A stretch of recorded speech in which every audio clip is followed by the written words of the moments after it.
Hello students. इस video में हम जानेंगे रस किसे कहते हैं, वह कितने प्रकार के होते हैं एंड जो रस है उनके प्रकारों के साथ साथ सभी प्रकारों के उदाहरण सहित परिभाषाएं, ये सब भी हम जानेंगे इस वीडियो में। सो बने रहिए वीडियो के एंड तक। तो देख लीजिए, सबसे पहले क्या है, रस किसे कहते हैं, वह कितने प्रकार के होते हैं। तो इसका उत्तर है साहित्य या काव्य को पढ़ने, सुनने व देखने में जिस आनंद की अनुभूति होती है उसे रस कहते हैं। अब रस कितने प्रकार के होते हैं, तो रस 10 प्रकार के होते हैं। ये आपको एग्जाम में अलग अलग क्वेश्चंस भी पूछ सकते हैं कि रस की परिभाषाएं बताओ और कितने प्रकार के होते हैं ये बताइए। फिर ऐसा भी पूछ सकते हैं कि रस कितने प्रकार के होते हैं, उनके स्थायी भाव भी बताइए। तो इस तरह से आपको क्वेश्चंस एग्जाम में अलग अलग भी पूछ सकते हैं और साथ में भी पूछ सकते हैं। तो देखिए, अब हम रस के प्रकार और उनके स्थायी भाव को जान लेते हैं। तो रस 10 प्रकार के होते हैं। पहला है श्रृंगार रस, जिसको स्थायी भाव होता है रति, प्रेम भी कह सकते हैं हम इसको। सेकंड है हास्य रस, जिसको स्थायी भाव कहते हैं हंसी। तीसरा है करुण रस, स्थायी भाव करुण रस का होगा शोक। चौथा है रोंद रस, जिसका स्थायी भाव होगा क्रोध। पांचवा है विभत्स रस, जिसका स्थायी भाव होता है जुगुप्सा या घृणा। छठा है भयानक रस, जिसका स्थायी भाव होता है भय। सातवां है अद्भुत रस, जिसका स्थायी भाव होता है विस्मय या रति, नहीं सॉरी। फिर 8th है वीर रस, जिसका स्थायी भाव होता है उत्साह। फिर है शांत रस, जिसका स्थायी भाव होता है निर्वेद या शांत। नेक्स्ट है वात्सल्य रस, 10वां वाला, जिसका स्थायी भाव होता है वत्सल, पुत्री प्रेम, पुत्र प्रेम। ठीक है, आई होप ये यहाँ तक आपको अच्छे से क्लियर हो गया होगा।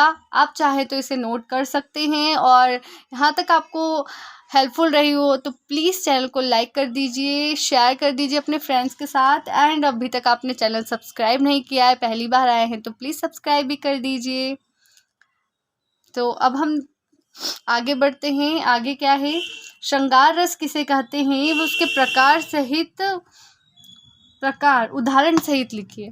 तो उदाहरण सहित हम इसका परिभाषा भी जानेंगे। तो सहृदय के हृदय में रति नामक स्थायी भाव का जब विभाव, अनुभाव और संचारी भाव से संयोग हो जाता है तो वहाँ श्रृंगार रस की उत्पत्ति होती है। जैसे मेरो तो गिरधर गोपाल, दूसरो न कोय। फर्स्ट, श्रृंगार रस के 2 प्रकार होते हैं। मतलब यह तो हमने उसका उदाहरण देख लिया परिभाषा के साथ। अब श्रृंगार रस कितने प्रकार के होते हैं, तो श्रृंगार रस 2 प्रकार के होते हैं, संयोग श्रृंगार, वियोग श्रृंगार। फर्स्ट संयोग श्रृंगार के बारे में अब हम जान लेते हैं। तो संयोग श्रृंगार की परिभाषा देखते हैं हम। इसमें नायक या नायिका के संयोग की स्थिति का वर्णन रहता है, वहाँ संयोग श्रृंगार होता है। मतलब किसी भी वाक्य में संयोग, नायक और नायिका कि संयोग की स्थिति का वर्णन हो, उसे संयोग श्रृंगार कहेंगे। जैसे बतरस लालच लाल की, मुरली धरी लुकाए, सोह करे भोहनी, हंसे देन कहे नट जाए। फिर हम देखते हैं वियोग रस, वियोग श्रृंगार। इसमें नायक नायिका के बिछुड़ने की स्थिति का वर्णन हो, वहाँ वियोग श्रृंगार होता है। संयोग श्रृंगार में क्या होता है, जहाँ पर नायक नायिका के संयोग की स्थिति का वर्णन हो, और वियोग श्रृंगार में होता है नायक नायिका की बिछुड़ने या कह सकते हैं हम जुदा होने की स्थिति का वर्णन हो, वहाँ वियोग श्रृंगार होता है। इसका उदाहरण हम जान लेते हैं। आँखों में प्रिय मूर्ति थी, भूले थे सब भोग, हुआ योग से भी अधिक उसका विषम वियोग। वियोग के बारे में आ गया है, बिछड़ने के बारे में आ गया है, तो ये हो गया हमारा वियोग श्रृंगार। अब दूसरा क्या था, रस हास्य रस। तो हम उसकी परिभाषा के बारे में उदाहरण सहित जानेंगे। तो हास्य रस किसे कहते हैं, सहृदय के हृदय में स्थित हास्य नामक स्थायी भाव का जब विभाव, अनुभाव और संचारी भाव से संयोग होता है तो वहाँ हास्य रस कहलाता है। देखिए उदाहरण देखते हैं इसका। कहा बंदर ने बंदरिया से, चलो नहाएं गंगा, बच्चों को घर पर छोड़िए, होने दो हुड़दंगा। ठीक है, नेक्स्ट हम देखते हैं करुण रस की परिभाषा उदाहरण सहित लिखो। तो करुण रस की परिभाषा जान लेते हैं हम। सहृदय के हृदय में स्थित शोक नामक स्थायी भाव का जब विभाव, अनुभाव और संचारी भाव के साथ संयोग हो जाता है तब वहाँ करुण रस की निष्पत्ति होती है। अब उदाहरण देख लीजिए इसका। अभी तो मुकुट बंधा था माथ, हुए कल ही हल्दी के हाथ, खुले भी न थे लाज के बोल, खिले बिना चुंबन शून्य कपोल, हाय रुक गया यही संसार, बना सिंदूर भी अंगार। अगला हम जान लेते हैं रोंद रस की परिभाषा और उदाहरण सहित। तो रोंद रस की परिभाषा जान लेते हैं। सहृदय के हृदय में स्थित क्रोध नामक स्थायी भाव का जब विभाव, अनुभाव और संचारी भाव से संयोग हो जाता है तब वहां रोंद रस की निष्पत्ति होती है। तो अब हम इसका उदाहरण है इसका। श्री कृष्ण के सुन वचन, अर्जुन क्रोध से जलने लगे, सब शोक अपना भुलाकर करतल युगल मलने लगे। अब हम पांचवा विभत्स रस के बारे में जान लेते हैं। आपको इनका जो है स्थायी भाव पता होना चाहिए, इससे आपको ये परिभाषाएं समझने में अच्छे से आसानी होगी। तो पांचवा है विभत्स रस। सहृदय के हृदय में स्थित जुगुप्सा, घृणा नामक स्थायी भाव का जब विभाव, अनुभाव और संचारी भाव से जब संयोग हो जाता है तब विभत्स रस की निष्पत्ति होती है। उदाहरण देख लेते हैं हम इसका। घर में लाशें, बाहर लाशें, सड़ती लाशें, नुश्ती लाशें, दुर्गंध घोटती हैं, सांसें इंसान हुआ लाशें लाशें। अब है भयानक रस की परिभाषा उदाहरण सहित। तो भयानक रस की परिभाषा हम जान लेते हैं। सहृदय के हृदय में स्थित भय नामक स्थायी भाव का जब विभाव, अनुभाव और संचारी भाव से जब संयोग हो जाता है तब भयानक रस की निष्पत्ति होती है। उदाहरण देखें इसका। जब बारात में भूत प्रेत शिव ख्याल, थर थर कांपे नारी नर, भाग गए सब बाल। उद्भव रस।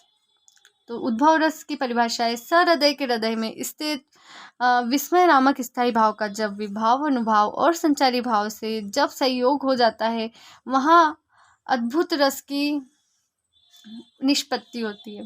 उदाहरण, बिनु पथ चले, सुने बिनु कान, कर बिनु कर्म करे, विधि नाना, आनंद रहित सकल रस भोगी, बिनु वाणी वक्ता बड़ जोगी। अगला है वीर रस की परिभाषा उदाहरण सहित। तो वीर रस की परिभाषा हम जान लेते हैं। सहृदय के हृदय में स्थित उत्साह नामक स्थायी भाव का जब विभाव, अनुभाव और संचारी भाव से संयोग हो जाता है तब वह वीर रस का रूप ग्रहण कर लेता है। बुंदेले हर बोलो के मुख, हमने सुनी कहानी थी, खूब लड़ी मर्दानी, वह तो झांसी वाली रानी थी। ये उसका हो गया उदाहरण। अब हम अगला देख लेते हैं। 9 वाला क्या था? शांत रस। शांत रस की परिभाषा हम जान लेते हैं। सहृदय के हृदय में स्थित निर्वेद नामक स्थायी भाव का जब विभाव, अनुभाव और संचारी भाव से जब संयोग हो जाता है वहाँ शांत रस की निष्पत्ति होती है। जैसे राम नाम की लूट है, लूट सके तो लूट, अंतकाल पछताएगा जब प्राण जाएंगे छूट।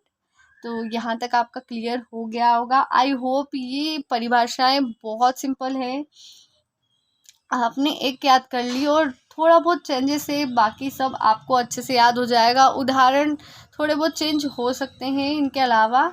देन हम देखते हैं 10th वाला वात्सल्य रस। तो वात्सल्य रस की हम परिभाषा जान लेते हैं। सहृदय के हृदय में स्थित वात्सल्य नामक स्थायी भाव का जब विभाव, अनुभाव और संचारी भाव से जब संयोग हो जाता है वहाँ वात्सल्य रस की निष्पत्ति होती है। मैं बचपन को भूला रही थी, बोल उठी बिटिया मेरी, नंदन वन सी फूल उठी वह छोटी सी कुटिया मेरी। तो आई होप ये यहाँ तक हमारे सारे क्लियर हो गए हैं। अगली वीडियो में हम जानेंगे रस के अंग और उनकी परिभाषाएं वगैरह भी हम लोग जान लेंगे। तो यहाँ तक आई होप आपको अच्छे से समझ में आ गया होगा। तो please like share and subscribe कर लीजिए चैनल को, और आपको ऐसी हेल्पफुल वीडियोस यहाँ पर डेली मिलती रहेगी। 4 PM 5 PM 3 PM every day new videos आती रहेंगी यहाँ पे। तो प्लीज़ आप चैनल को सब्सक्राइब कर लीजिए, और या लाइक कर दीजिए इस वीडियो को, और अपने फ्रेंड्स और दोस्तों के साथ शेयर कर दीजिए। मिलते हैं जल्दी नेक्स्ट वीडियो में, तब तक के लिए बाय बाय।